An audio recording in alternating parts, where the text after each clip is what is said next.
રાજકોટ જિલ્લા કલેક્ટરે વસ્તી ગણતરીને લઈ નિવેદન આપ્યું છે। 17 થી 31 મે સુધી સ્વ વસ્તી ગણતરી થઈ શકશે। નાગરિકોએ પોતે જ પોર્ટલમાં રજીસ્ટ્રેશન કરવાનું રહેશે। રજીસ્ટ્રેશનમાં મોબાઈલ નંબર નાખ્યા બાદ ઓટીપી આવશે।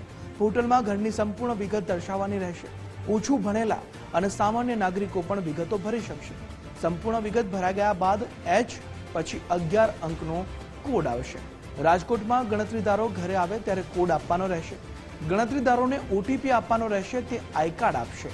લોકોએ જાતે માહિતી ભરી નહીં હોય તો માહિતી ભરી શકશે। जनगणना कार्यक्रम अंतर्गत स्वगणना जे सेल्फ एन्युमरेशन फेज कहेवाय छे आ आखा राज्यमां 17મી મે થી લઈને 31મી મે 2026 સુધી જે ઉપલબ્ધ રહેશે।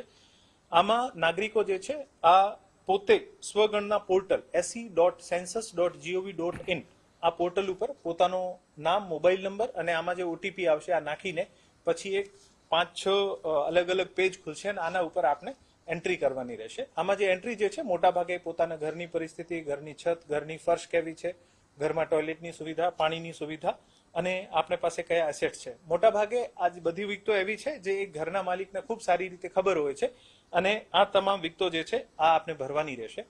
આ તમામ વિગતો ભર્યા પછી આપને H ઇંગ્લિશનો લેટર H થી શરૂ થતો એક 11 અંકનો એક ડિજિટલ કોડ મળશે। આપના SMS પણ આવશે અને આપના સ્ક્રીન ઉપર આપને જે આખું પ્રક્રિયા કર્યા પછી આપ સ્ક્રીનશોટ પણ લઈ શકો છો।